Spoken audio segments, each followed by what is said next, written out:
کہ جب آدمی کھانا کھاتا ہے، کھانا کھانے کے بعد جو دعا کی جاتی ہے نا، تو وہ کیا ہے کہ الحمدللہ الذی اطعمنا، الحمدللہ الذی اطعمنا وسقانا وجعلنا من المسلمین، یہ عام طور سے پڑھا جاتا ہے، الحمدللہ الذی اطعمنا وسقانا وجعلنا من المسلمین، یہ زبان پر بہت زیادہ چڑھا ہوا ہے، عام طور سے یہی ہے۔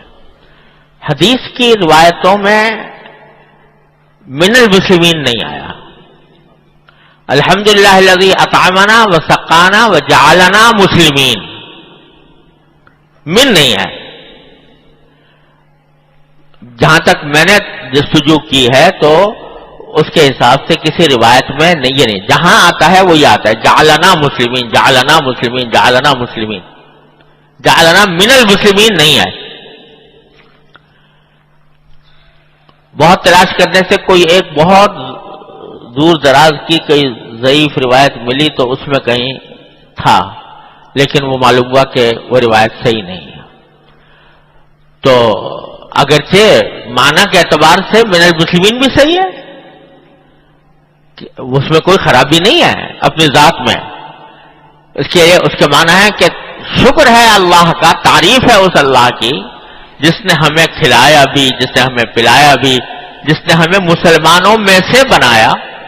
جعلنا من المسلمین کا معنی یہ ہے جس نے ہمیں مسلمانوں میں سے بنایا، تو معنی کے اعتبار سے ٹھیک ہے، اور کوئی پڑھے تو کوئی خرابی نہیں ہے۔ لیکن حضور اقدس صلی اللہ علیہ وسلم سے جو الفاظ ثابت ہیں وہ من نہیں ہے، اس میں جعلنا مسلمین ہے، تو اس میں جو نور ہوگا، اس میں جو برکت ہوگی، اس میں اتباع سنت کا جو انداز ہوگا وہ کسی دوسرے لفظ میں ہو نہیں سکتا۔ لہذا جو الفاظ جس طرح نبی کریم صلی اللہ علیہ وسلم سے ثابت ہیں اسی طرح ادا کرنے میں زیادہ نور ہے، برکت ہے، اور کوشش کرنی چاہیے کہ اس کا تحفظ کیا جائے۔ اور آخر میں کیا حکم دیا؟ جب کھانا کھاؤ تو کیا کہو؟ الحمدللہ الذی اطعمنا وسقانا وجعلنا مسلمین۔ یہ من المسلمین نہیں ہے، مسلمین ہے۔ تمام تعریفیں اس اللہ کے لیے ہیں جس نے ہمیں کھلایا، جس نے ہمیں پلایا، اور ہمیں مسلم یعنی فرما بردار بنایا۔ کیا مطلب؟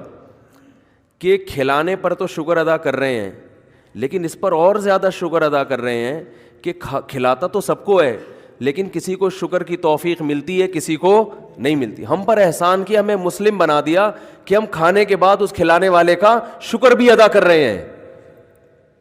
کیا خوبصورت دعا ہے، کیا خوبصورت دعا ہے۔ اس دعا کی لذت اہل اللہ کی نظر میں خدا کی قسم کھانے سے زیادہ ہے۔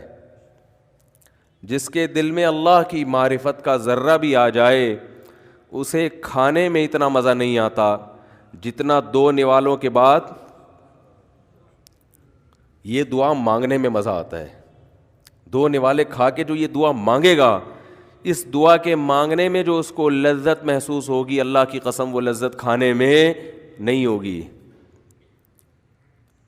کیونکہ اللہ نے ایسے لوگ بھی رکھے ہیں جو کھاتے ہیں اس کا شکر ادا نہیں کرتے۔